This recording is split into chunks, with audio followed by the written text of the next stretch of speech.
Lucas 18:18. O Evangelho escrito por Lucas 18:18.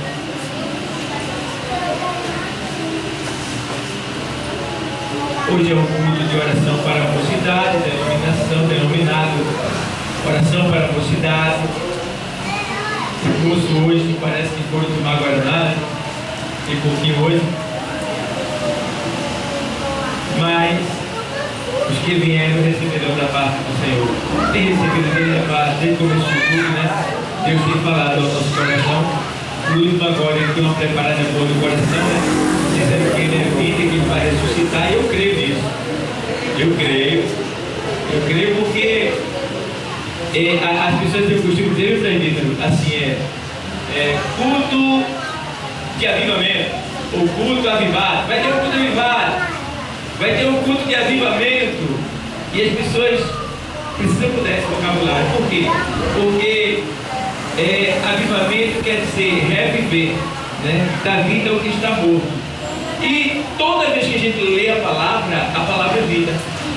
Então, com certeza, ela vai reviver, fazer reviver aquele que está morto. Então, só não revive quem não quer. Se a pessoa não quiser, vai continuar morto, longe do Senhor. Mas se quiser reviver, a partir do momento que a palavra é pregada, a vida está sendo derramada sobre você. Se banha da vida que vem do trono da graça. E você vai continuar tendo vida, alegria e paz. Então, avivamento quer dizer fazer reviver. Então, toda vez que se prega a palavra, a gente está novamente revivendo, crescendo no conhecimento da graça do Senhor. Então, quando se diz assim, vamos fazer um culto de avivamento, parece que a igreja não estava pregando a palavra. Parece que a igreja não estava pregando. Não tinha pregação da palavra, não, porque toda vez que se prega a palavra, é uma oportunidade que Deus nos dá de vida, porque Ele diz: eu sou o caminho, a verdade e a vida. Toda vez que Ele está sendo pregado, está sendo anunciada a vida. Então a igreja está sendo avivada, certo? 18:18, o texto sagrado diz exatamente assim. E perguntou-lhe um certo príncipe, dizendo: bom mestre, que hei de fazer para herdar a vida eterna? Jesus lhe disse: por que me chamas bom? Ninguém é bom senão um, que é Deus. Sabes os mandamentos: não adulterarás, não matarás, não furtarás, não dirás falso testemunho, honra a teu pai e a tua mãe. E disse ele: todas essas coisas tenho observado desde a minha mocidade. E quando Jesus ouviu isso, disse-lhe: ainda te falta uma coisa. Aí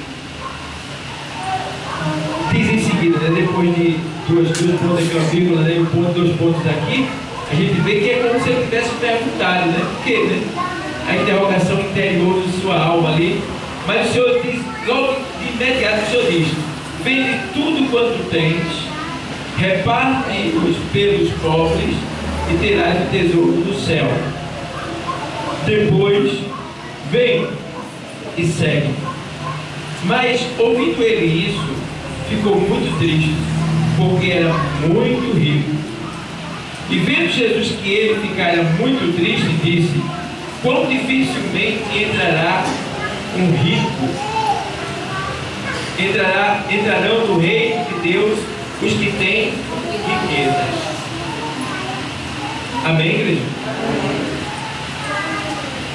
Senhor, obrigado por essa palavra. Se utiliza dela, Senhor, e fala aos nossos corações nesta noite, em nome de Jesus. Amém.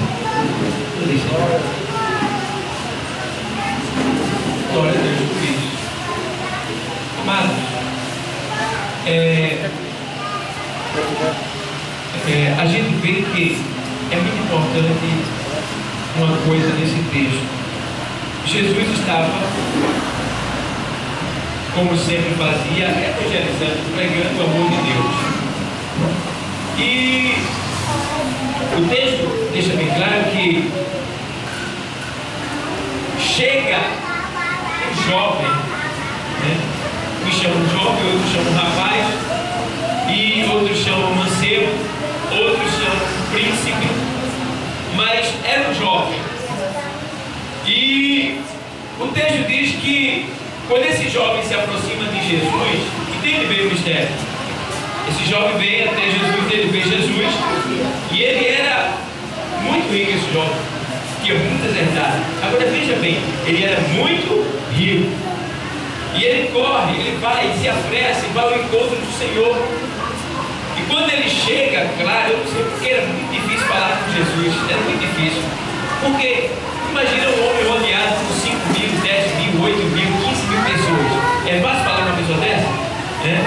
Às vezes você acha difícil falar com o pastor, né? Eu falo com todo mundo, graças a Deus, não coloco dificuldade, estou disponível a todo mundo que quer falar comigo. Mas se você não é agredido, tem algumas pessoas que você quer falar, não tem nem tantas pessoas assim perto dela, e é difícil falar. Imagina com Jesus, que tinha 5 mil, 8 mil, 10 mil, 15 mil pessoas, como lá no deserto, quando ele multiplicou o pão. 15 mil pessoas ali com ele.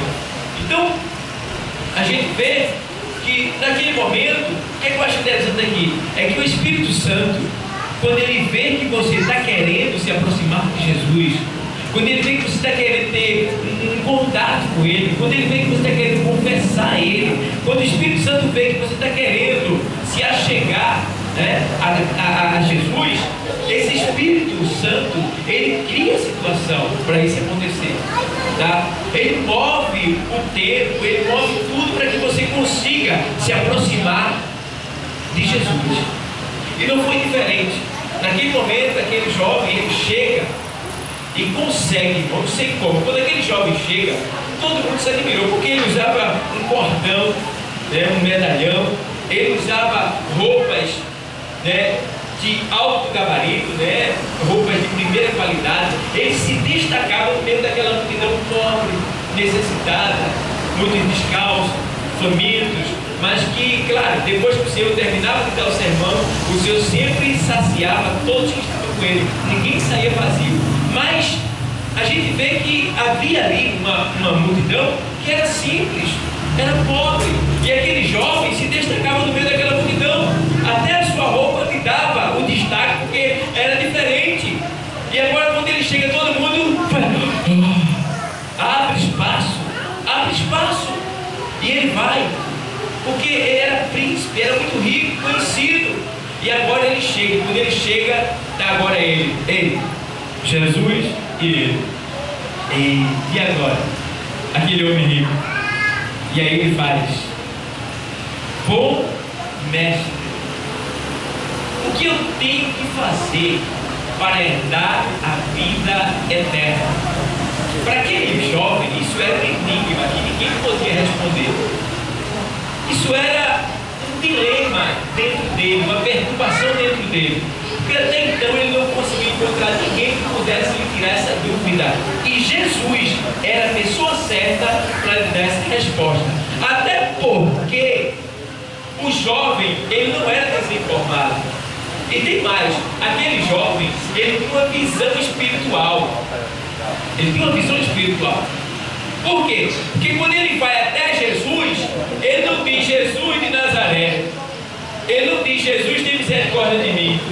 Ele fala de uma maneira, literalmente falando, eloquente. Porque quando ele diz bom mestre, olha, irmão, ele chamou Jesus de bom. Primeira coisa, quando ele diz bom mestre, ele está dizendo, sabe o quê? Que Jesus é Deus. Como ele sabia disso? Analisa bem. Por quê? Porque o judeu não chama ninguém de bom, só Deus. Jamais o judeu vai dizer, você é uma pessoa muito boa, você é muito bom. Ele não diz isso para ninguém, nenhum para os outros. Eles têm essa tradição entre eles. Só Deus é bom.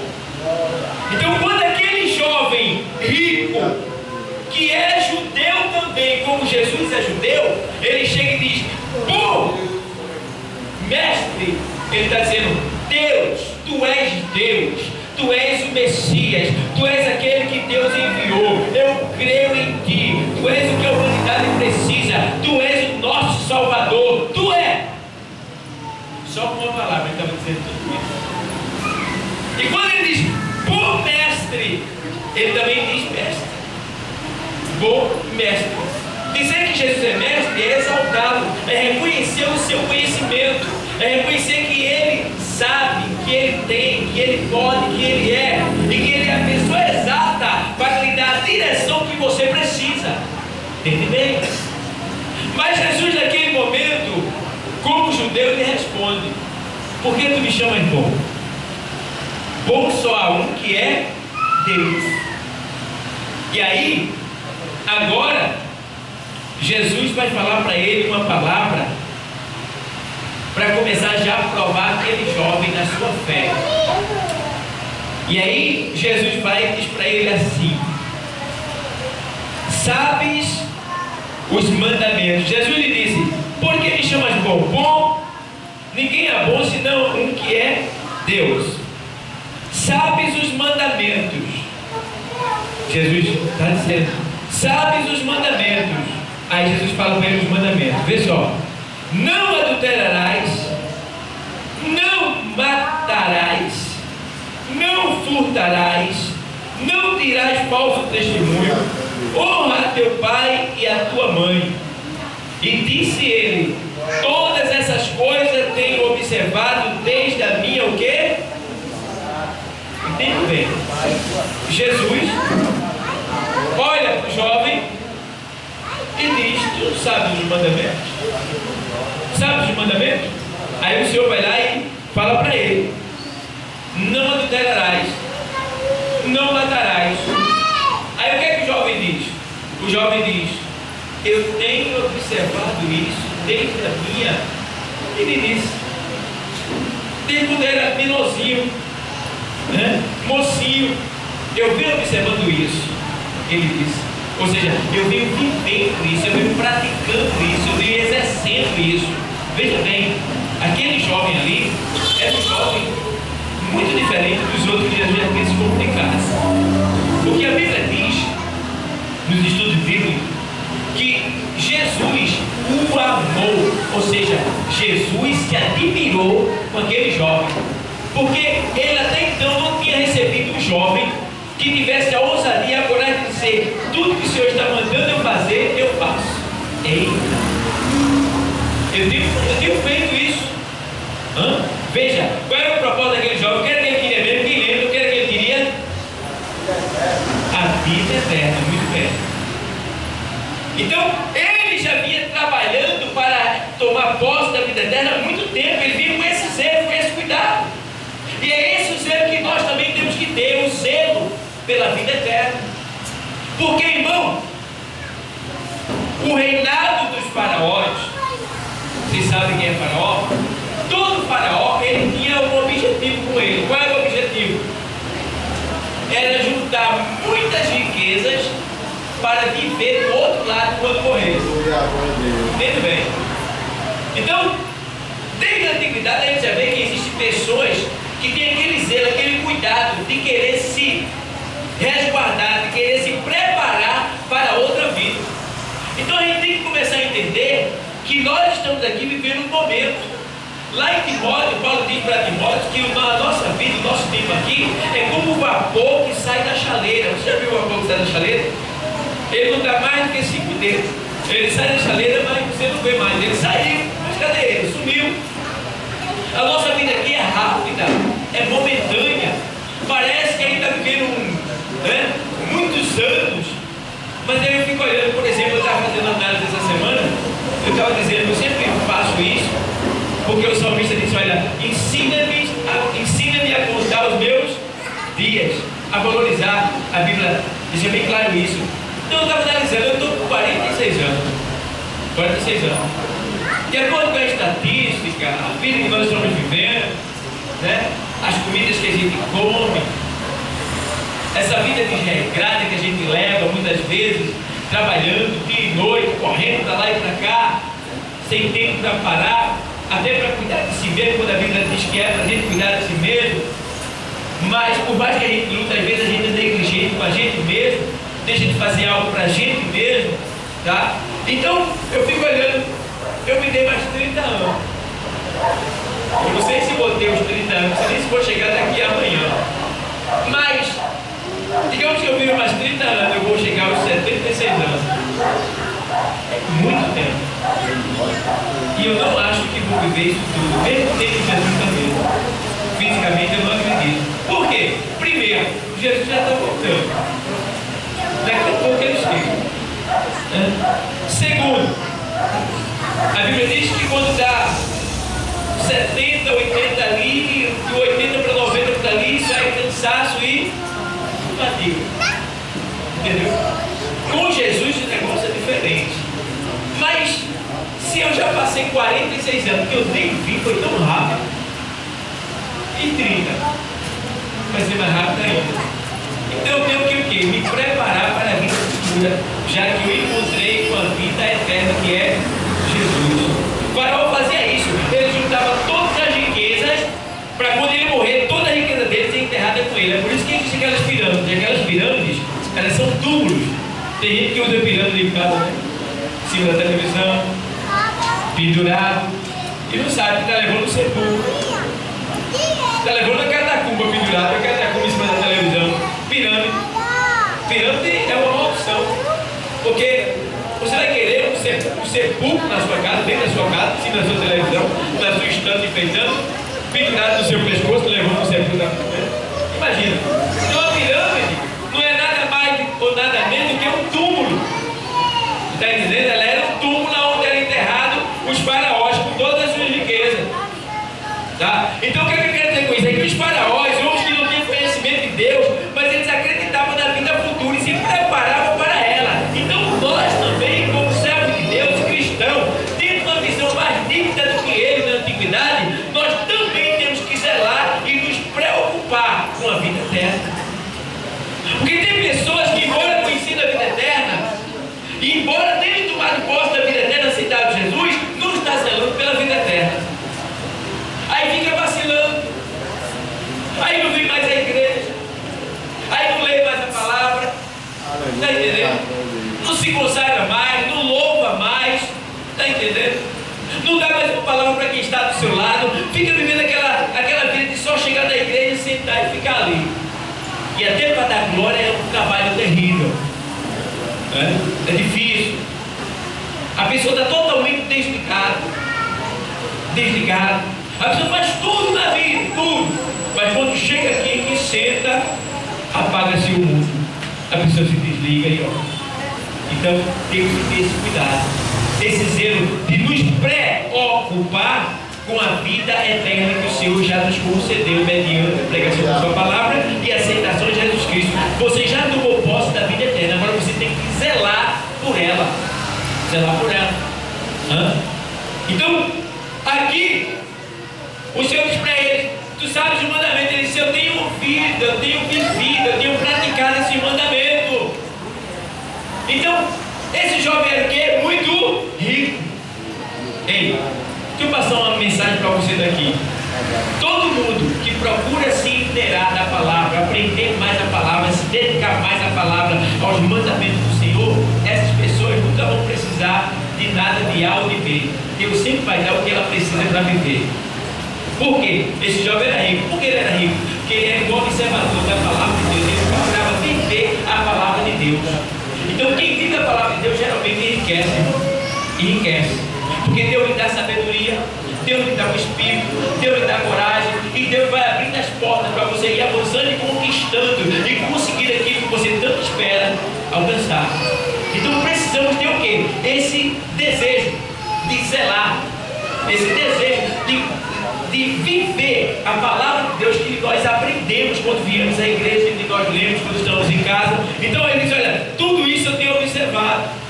Então ele era um homem, um jovem muito bem sucedido mesmo. Ele era rico. E aí a gente vê que mais embaixo ele diz assim: olha, todas essas coisas eu tenho observado desde a minha mocidade. E quando Jesus ouviu isso, disse-lhe: ainda te falta uma coisa. Ainda te falta uma coisa. E o que é que faltou naquele jovem? No caso daquele jovem, faltava ele provar, dentre todos os mandamentos que ele já vivia e observava, tinha um que ele não observava e ele não sabia. E Jesus mostra justamente aquele mandamento para ele. Qual é? Tu vai agora, pega a tua riqueza e distribui para os pobres. Eita! E volta. Quando tu distribuir para os pobres, já terás tesouro do céu. Depois tu vem e segue-me. Segue-me. Jesus poderia ter dito: me dá toda a tua riqueza, né? Fosse no tempo de hoje, como a gente vê por aí, a extorsão que dá, né? As pessoas usando a palavra de Deus para roubar, para abusar da fé. Dizia assim: não, tu me dá a tua riqueza, tu vai tomar posse da vida eterna. Jesus não disse: me dá a tua riqueza. Ele disse: olha, tu vai com a tua riqueza para lá, tu distribui ela todinha e volta sem nada, porque aí eu vou te dar um tesouro no céu e vou te dar a vida eterna. Glória a Deus. O que quer dizer isso? Que Deus não está olhando condição, posição social, status, condição financeira. Deus não está olhando isso. Deus está olhando a tua alma. Às vezes eu me lembro de uma mulher que chegou assim uma vez assim para mim: ó, pastor, eu quero fazer parte da sua igreja, quero dar o meu dízimo aqui. Eu disse: olha, peraí, primeira coisa, eu não estou interessado no seu dízimo não, viu? O dízimo é consequência de um bom tratamento. O dízimo todo mundo sabe que é um dever nosso como cristão, não obrigatório, mas de amor, de dar o dízimo, porque a obra vai crescer e a gente também vai crescer junto com a obra. Isso aí é uma questão pessoal de cada um. Quem é salvo, dizima na igreja, dá o dízimo na igreja, entendeu? Mas não cabe ao pastor estar cobrando, pedindo, não, você vai ter que dar. Não, isso não é para o pastor, isso é para o Espírito Santo convencer você. Está entendendo? Aí a mulher chegou e disse: não, eu vou dar uma vez para aqui. A primeira coisa, eu não estou interessado no seu dinheiro, eu estou interessado na sua alma. Porque Jesus mandou cuidar da sua alma e não do seu dinheiro. Eu posso te dar orientação para a senhora cuidar da sua finança, mas do seu dinheiro não tem nada a ver, não. Eu quero a sua alma para Jesus. Tá? Aí, entendeu? Então, é inversão de valor isso aí. Ninguém está na igreja porque está dizendo não, porque você não é o que você tem, você é o que Deus já te valorizou lá na cruz do Calvário. Tu está entendendo? Você não está aqui porque você tem, tu está entendendo? Você está aqui porque Jesus te ama e já morreu por ti há 2000 anos atrás. Está entendendo? Independente de você ter ou não, você é servo de Deus. Independente de você ter ou não, você vai morar no céu. É só zelar pela salvação que Ele está te dando. Está entendendo? Aproveitando que Jesus disse assim: olha, uma certa mulher foi dar as ofertas, e um monte de gente dando milhões ali, ó, milhares de dinheiro, colocando bolsas e bolsas de dinheiro. Chegou uma viuvinha e colocou a pratinha ali, ó, chega de mil embaixo. E ele disse: aquela foi que deu a minha maior oferta. Por que ela deu a maior oferta tendo dado a menor, literalmente falando? Porque ela deu com o coração e ela deu tudo que ela tinha, enquanto os outros davam do que tinha abundância. Então, o que é que Deus quer dizer com isso? Quer dizer que a oferta, quando ela é dada de coração, né, ela é bem recebida e Deus te recompensa. Por quê? O que vale é a intenção e não a quantidade. Está entendendo? Agora é claro, se eu posso dar 100, posso dar 200, posso dar 500, posso dar 1000, porque quanto mais eu tenho, mais a obra vai crescer. Está entendendo? Mas é esse o nosso alvo. O nosso alvo é as almas, é as vidas, é a libertação das pessoas que estão nas drogas, que estão na prostituição, que estão na criminalidade, que estão morrendo por aí no pecado. Esse é o alvo da igreja, é buscar as almas perdidas. É por isso que nós temos que ter o quê? Recursos para investir o quê? Em centro de ressocialização, tá? Uma casa de recuperação de drogados nós precisamos ter, tá certo? Um espaço para a gente colocar, um lugar para dar curso de corte e costura, curso de pastelaria, de padeiro e outras coisas mais. Quer dizer, a igreja tem que ter isso aí. E é isso que a gente faz com os recursos que vêm de vocês. A gente investe para a igreja crescer e a gente tem como oferecer mais condição para a gente ter. Entendeu? Então, ó, aqui, Jesus nesse momento, Jesus estava querendo riquezas aqui, porque ele ia administrar de uma igreja aqui, né? Aí ele disse: olha, vai lá, vende, dá tudo, distribui tudo que tu tem e terás o tesouro do céu. Então entende que o mais importante para Jesus não é o que você tem, e sim o que você é. Está entendendo? Então, você está entendendo? Diga bem. Pronto. Jesus gosta disso. E aí o Senhor diz assim: olha, me disse todas essas coisas que tenho observado desde a minha mocidade.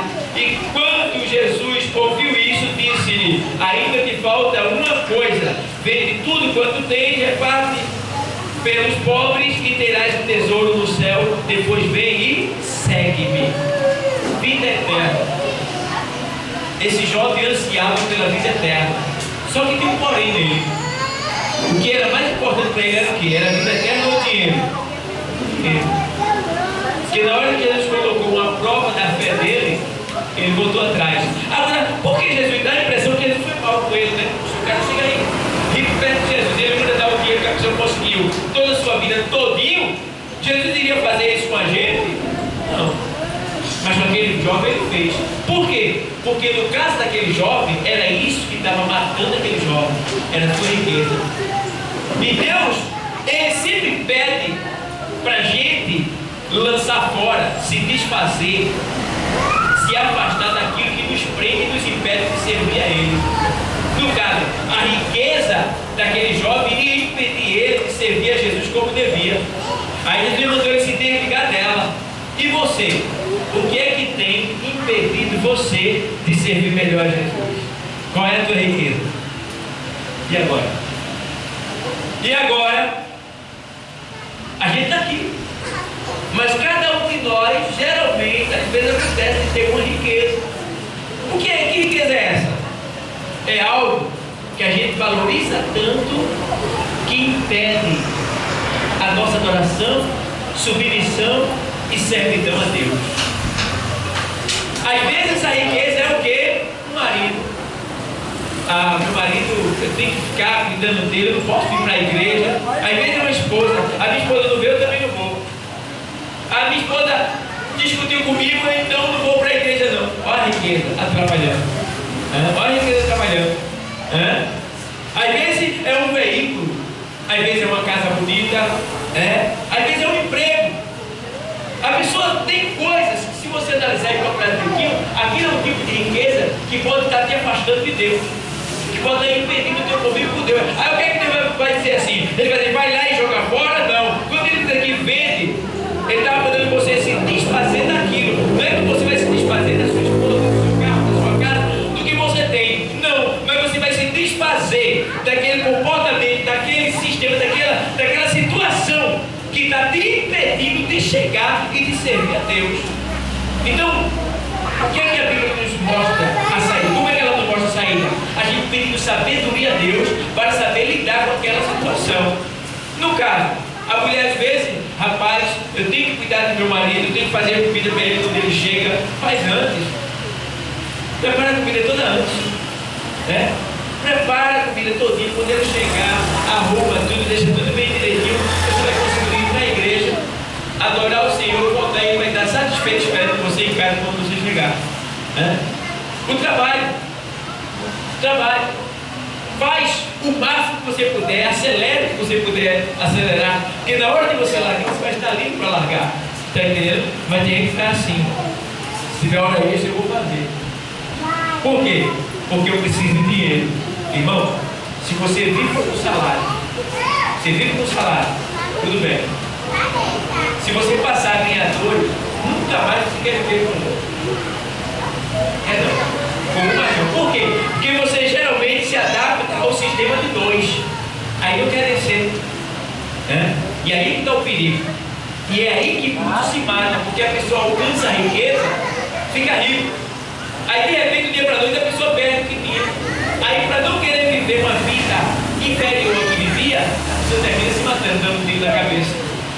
É por isso que Paulo diz lá na primeira carta 6, na primeira carta de Timóteo, capítulo 6, versículo 10, ele diz que o amor ao dinheiro é a raiz de toda espécie de males.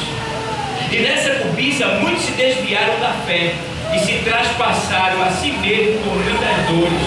Entendeu? Eu vi um homem muito rico da alta sociedade, professor de teatro, tinha sua fazenda, seus empregados, bem sucedido, e do nada, o cara foi para sua fazenda, pegou o revólver e deu um tiro na cabeça e se matou. Aí você pergunta por quê? Se o cara era rico, tinha de tudo, e deu um tiro na cabeça.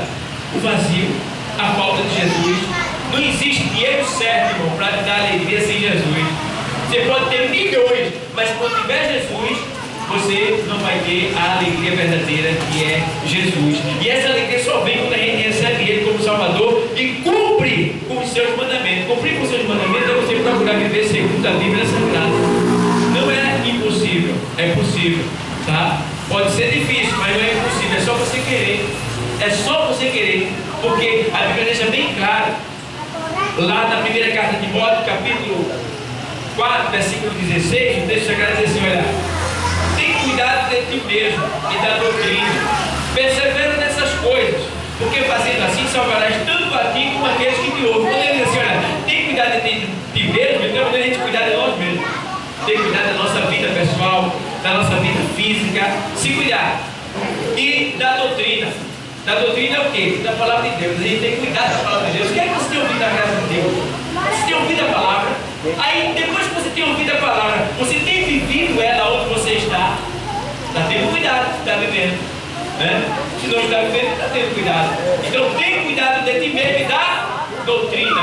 Aí ele vai, persevera nessas coisas. O que é perseverar? Insistir, continuar, não desistir, não baixar a cabeça, ser um crente aqui ou em qualquer lugar onde você estiver. Está entendendo? Persevera nessas coisas, porque fazendo assim, assim como cuidando de si mesmo, tá? Cuidando da doutrina, tá? Perseverando, porque fazendo assim salvarás tanto a ti como aqueles que te ouvem.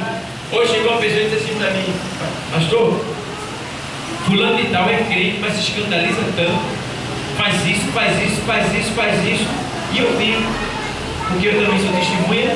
Eu disse: meu Deus do céu, o que é que pode fazer? Não conhece a palavra? Não vive porque não quer. Irmão, você só pega se você quiser. Você não é mais escravo do pecado, não. Não é mais escravo. É como eu falei comigo.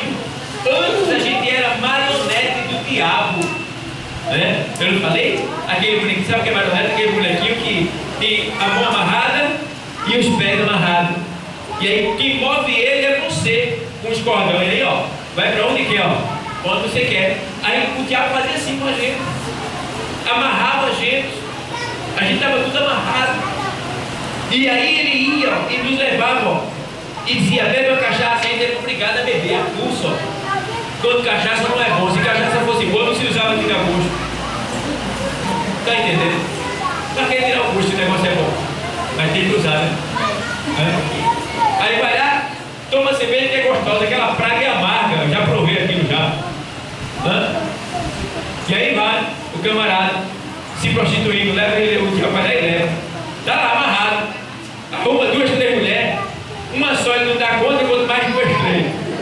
Pode ir pro camarada, qualquer uma, até a minha mesmo, quando chegar em casa, deve estar faltando alguma coisa para ela.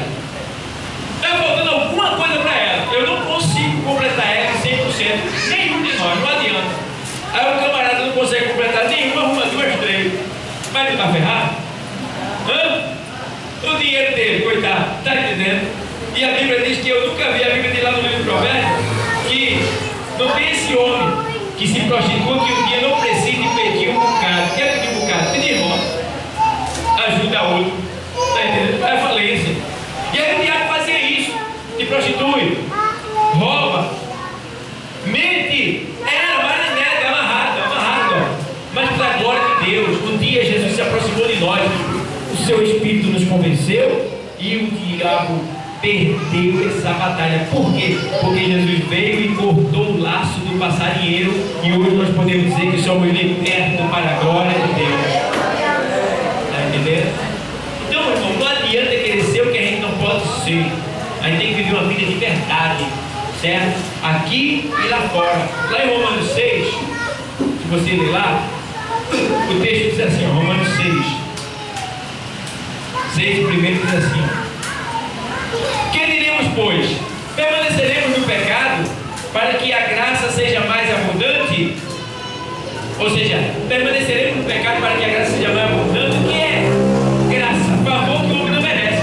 Nós somos salvos pela graça. Então, se é pelo favor, se é um favor que o homem não merece, aí porque eu não mereço, então eu vou continuar no pecado, porque por não merecer, Deus vai me salvar a si mesmo? Não, porque eu tenho que fazer a minha parte, você tem que fazer a sua. Imagina, você aceita Jesus e volta para o pecado, aí vai ser salvo? Não. Vai ser merecedor do inferno 2 vezes. O próprio Jesus diz em Mateus 23: ai de vós, escribas e fariseus, que dai a volta pelo mundo para fazer o prosélito, que é o novo convertido.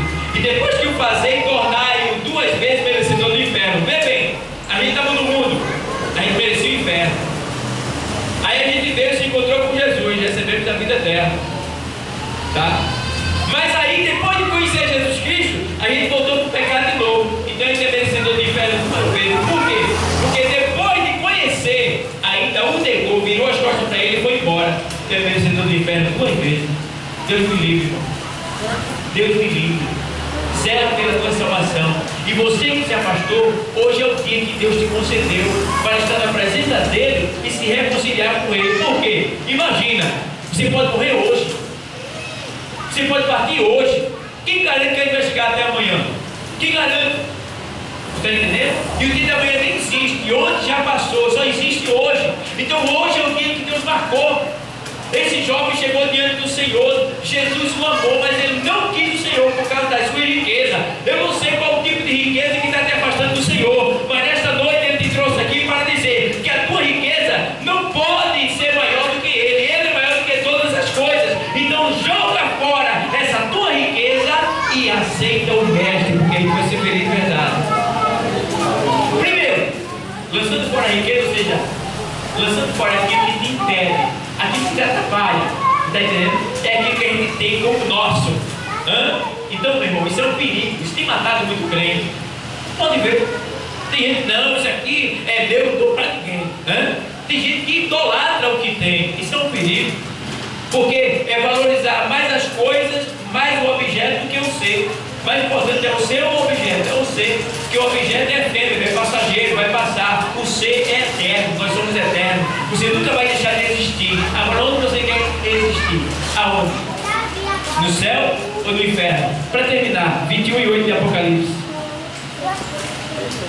Ele queria essa vida daqui, ó. A vida que ele queria.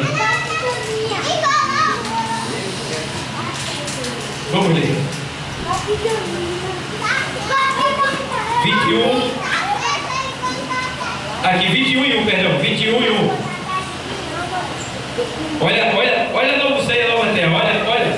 E vi um novo céu e uma nova, porque já o primeiro céu e a primeira terra passaram, e o mar já não existe. Já não existe. Por que o mar não existe mais naquele tempo? Porque o mar faz separação. E naquele dia não haverá separação, todos serão uma só nação. E eu, João, vi a santa cidade, a nova Jerusalém, que de Deus descia do céu, adereçada como uma esposa ataviada para o seu marido, que no caso é a nova cidade onde ele vai habitar com Cristo, né? Vai viver com Cristo, governando a terra. E ouvi uma grande voz do céu que dizia: eis aqui o tabernáculo de Deus, a morada de Deus, com os homens, pois com eles habitará, e eles serão o seu povo, e o mesmo Deus estará com, e será o seu, e Deus limpará de seus olhos todo o quê? E não haverá mais o quê? Nem o quê? Pranto, nem clamor, nem dor, porque já as primeiras coisas são o quê?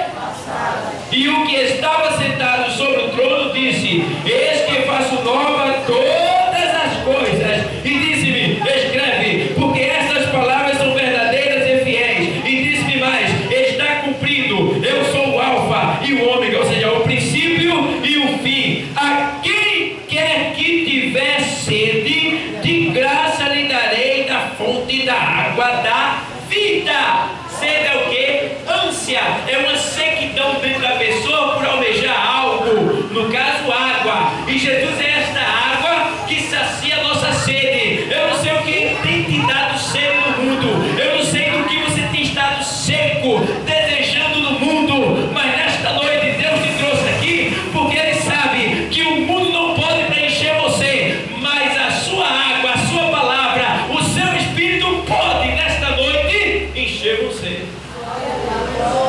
E nesta noite, assim como Jesus mandou se despojar da riqueza, lançar fora e vir para Ele, para tomar posse do tesouro do céu e seguir Ele, assim nesta noite eu também pergunto: cadê a primeira vida que quer se restaurar novamente com o Senhor, voltar para o